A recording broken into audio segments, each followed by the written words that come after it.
నమస్తే. ఇన్నాళ్ళు నన్ను సపోర్ట్ చేస్తూ, ఎంకరేజ్ చేస్తూ మీ ప్రేమని నాకు అందిస్తున్న ప్రతి ఒక్కరికి కృతజ్ఞతలు. అలాగే ఈ వీడియో కూడా ఖచ్చితంగా మీకు ఉపయోగపడుతుంది. లైక్, షేర్ అండ్ సబ్స్క్రైబ్ చేసి మీ సపోర్ట్‌ని నాకు అందించండి. అలాగే ఈ వీడియో పట్ల మీకున్న అభిప్రాయాన్ని కామెంట్ సెక్షన్‌లో కామెంట్ చేసి తెలియజేయండి. ఇప్పుడు వీడియోని చూద్దాం. నమస్తే, వెల్కమ్ టు అవర్ ఛానల్. నేను పద్మిని. ప్రస్తుతంతో పాటు ప్రముఖ ఆధ్యాత్మికవేత్త, వాస్తు జ్యోతిష పండితులు నిట్టల ఫణిభాస్కర్ శర్మ గారు మనతో పాటు ఉన్నారు. మాట్లాడదాం. నమస్కారం అండి. కొన్ని ప్రత్యేకమైన తిథుల గురించి, కొన్ని ప్రత్యేకమైన కలయికల గురించి మాట్లాడటం ఎప్పటికప్పుడు ఆనందాన్ని ఇస్తుంది. ఎందుకంటే శాస్త్రంలో ఉన్నటువంటి, శాస్త్ర ప్రమాణికంగా ఉన్నటువంటి విషయాల గురించి మాట్లాడటం డెఫినెట్ గా ఆనందాన్ని ఇస్తుంది. అందులో ప్రధానంగా గురు పుష్యమి యోగం వస్తోంది అని అంటే దానికి ఉండేటటువంటి, నాకైతే చాలా ఇష్టం. గురు పుష్యమి యోగం రేపు 26వ తారీఖు గురు పుష్యమి యోగం ఏర్పడబోతోంది. అయితే రాత్రి మాటలు వస్తోంది కాబట్టి అసలు సమయం ఎప్పుడు అనేది ఒకసారి మీ ద్వారా, మరి గురు పుష్యమి యోగంలో ఎటువంటి పనులు చేసుకుని డెఫినెట్ గా ఆ యోగవంతమైనటువంటి రోజుని చక్కగా వినియోగించుకోవచ్చు అనేది మీ ద్వారా సార్. నిజానికి గురువారము అంటేనే దేవగురువు అయినటువంటి బృహస్పతి ఆధిపత్యాన్ని వహించేటువంటి రోజు. అందులో పుష్యమి నక్షత్రము అంటే సాక్షాత్ ఆధిపత్యాల్లో కూడా గురుడికే ఆధిపత్యాన్ని ఇచ్చారు. పుష్యమి అంటే శని అధిదేవత, అధిపతిగా ఉన్నారు, కానీ అధిదేవత మాత్రం బృహస్పతి. ఇది కన్ఫ్యూజ్ అవుతుంటారు. పుష్యమి అంటే శనిది కదా అంటారు. కానీ శని, పుష్యమి, అలాగే అనురాధ, ఉత్తరాభాద్రకి అధిపతి, కానీ అధిదేవతలు ఉంటారు. ఉదాహరణకి ఈ పుబ్బా నక్షత్రానికి సూర్యుడని, లేదా భగుడు అనేటువంటి సూర్యుడని, లేదా ధనిష్ఠకి విశ్వదేవతలని, అలా ఎవరైతే అధిదేవతలుగా ఉన్నారో అలా ఈ పుష్యమి నక్షత్రానికి దేవగురు అయినటువంటి బృహస్పతి అధిదేవత.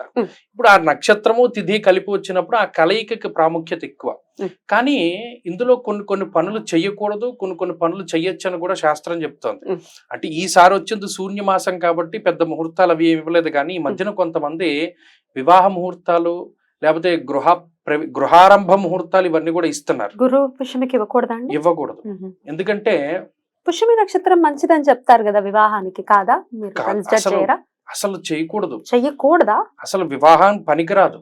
పుష్యమి పనికిరాదా? పుష్యో వివాహే గమనే చిత్త తదైవ మూలా మిథున క్రియాయాం గృహప్రవేశే పరివర్జనీయ స్వాత్యర్క దశరాద్ ఇతి వైష్ణవాసు. ఇది చాలా గొప్ప శ్లోకం చెప్పారు.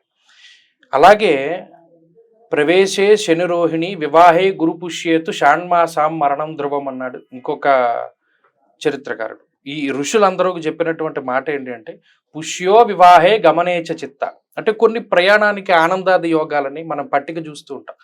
చిత్తా నక్షత్రంలో ప్రయాణం చేసిన వాడికి చాలా విచిత్రమైన కష్టాలు వస్తాయి అని చెప్తున్నాం. ఇవి మనకి తెలియదు. అలాగే పుష్యమి నక్షత్రంలో వివాహం అనేటువంటిది చెయ్యకూడదు. ఈ గురు పుష్యమి కలయిక వచ్చినటువంటి రోజున అసలు పనికి రాదు అన్నాడు. కాబట్టి ఇవి కొన్ని చేయకూడని ఉంటాయి, కొన్ని చేసే ఉంటాయి. సరే, చేసేవి ఏంటండి అంటే ఈ గురుగ్రహానికి ఆధిపత్యాన్ని కలిగి ఉండేటువంటి కొన్ని విషయాలు. యజన కీర్తి గృహ కాంచన పుత్ర వస్త్ర అశ్వాధికారకో గురువు అంటూ ఉన్నది శాస్త్రం. ఎన్నున్నాయో అందులో యజ్ఞయాగాది క్రతువులు ఉన్నాయి. కాంచనము అంటే బంగారం కొనుగోలు చేయడం ఉన్నాయి.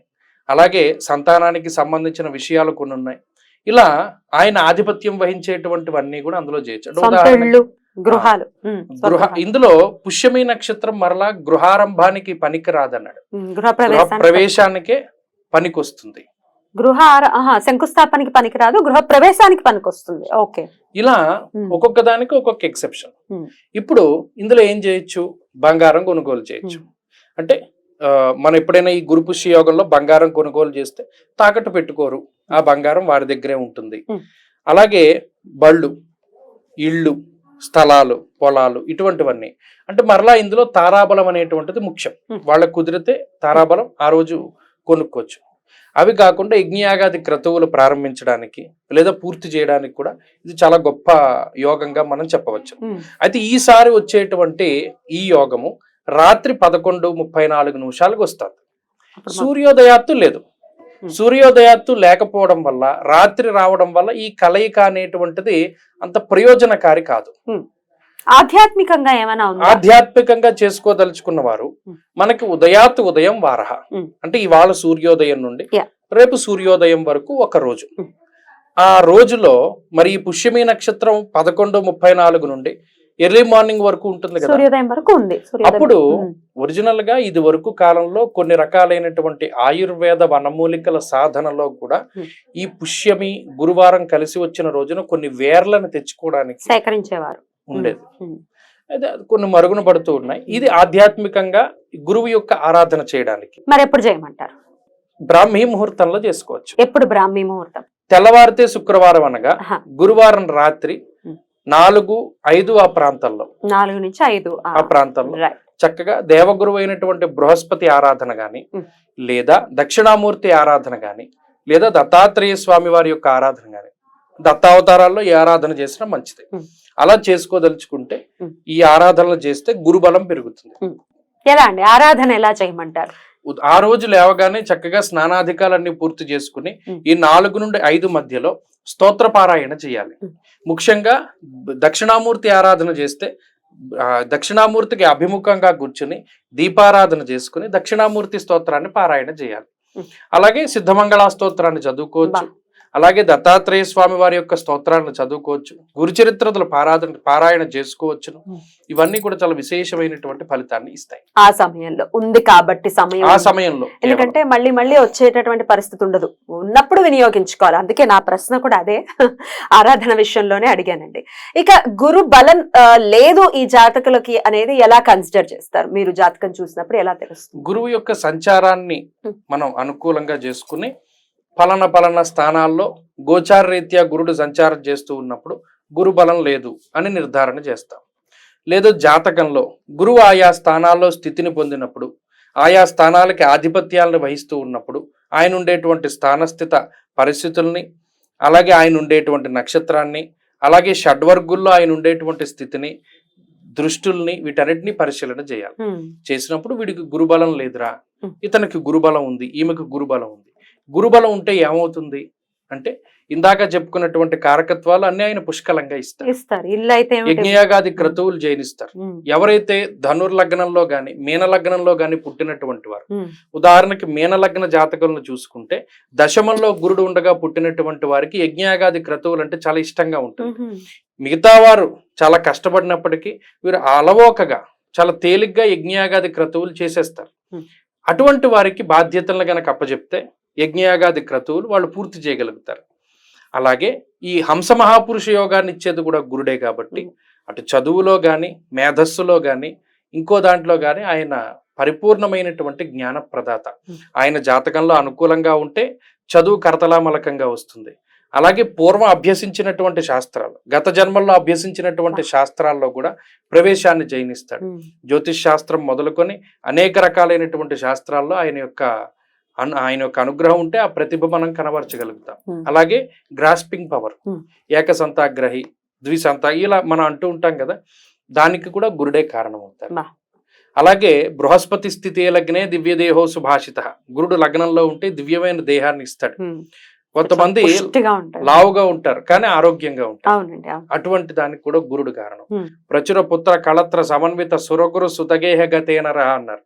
ఒకళ్ళకి ఏమి లేకపోయినా కుటుంబం చాలా బాగుంటుంది, పెళ్ళయిన తర్వాత కలిసి వస్తుంది. అటువంటి వాళ్ళకి దశమ మందిరగేచ బృహస్పతో తురగరత్న విభూషిత మందిర, ఒకళ్ళు బ్రహ్మాండమైన విల్లాల్లో ఉంటాడు. వాడి జీవితం మొదలుకొని జీవిత చివరి వరకు కూడా చాలా రత్న ఖచ్చిత మయూరం అనే ఈ మండపాల్లో ఉంటూ ఉంటాడు, ఇంటి ఇళ్లలో ఉంటాడు. ఆ ఇల్లు రావడానికి బృహస్పతే కారణం. అలాగే ఒక్కొక్కళ్ళకి సంతానం వల్ల పేరు వస్తుంది, దానికి బృహస్పతే కారణం. అలాగే ఒకళ్ళు చాలా బక్కగా కనబడతారు. 8వ స్థానంలో గురుడు ఉన్నప్పుడు ఒక శ్లోకం చెప్పాడు, ప్రేష్యో మనిష్యో మలినోతి దీనో వివేకహీనో వినయోంగితస్య ఆయుర్విశేషి వచ్చి సామధీసే అని. అష్టమ గురుడు ఉన్న వాళ్ళకి ఆయుర్దాయం ఎక్కువగా ఉంటుందన్నాడు. అలా ఒక్క గురుణ్ణి బట్టి జీవితంలో చాలా రకాలైనటువంటి విషయాల్ని నిర్ణయం చేసుకుంటా వచ్చారు. ఇది ఒక గ్రహం. ఈ గ్రహానికి మరలా దిగ్బలం ఉంటుంది. ఆయన పలానా స్థానాల్లో ఉన్నప్పుడు దిగ్బల శూన్యుడై ఉంటాడు, పలానా కర్కాటకంలో ఉన్నప్పుడు ఉచ్చ స్థితిలో ఉంటాడు, వర్గోత్తమంలో ఉంటాడు, ఇంకో చోట ఉన్నప్పుడు నీచ స్థానాల్లో ఉంటారు. ఇలా ఈ గురుగ్రహానికి సంబంధించినటువంటిది ఆ బలహీనంగా ఉన్నా లేదా బలంగా ఉన్నా ఇంకా బలవత్తరంగా మార్చుకోవడానికి ఆ గ్రహారాధన చాలా మంచిది. ఖచ్చితంగా ఇలా ప్రత్యేకంగా వచ్చినటువంటి తిథుల్లో మరీ ముఖ్యంగా చేసుకుంటే గురు బలాన్ని పెంచుకుంటే ఇన్ని అంటే ఇప్పుడు మీరు చెప్పినవన్నీ శుక్రకారకత్వాలు అని అనుకుంటాం. లగ్జరియస్ లైఫ్ ఉందనుకోండి, శుక్రుడు ఇస్తూ ఉంటారు. కానీ గురువు ఇచ్చినంత స్పష్టంగా చెప్పాడు. చాలా ఎక్స్పాండ్ చేస్తారు అనేది వింటండి. చాలా అద్భుతంగా వివరించారండి. కృతజ్ఞతలు. నమస్కారం.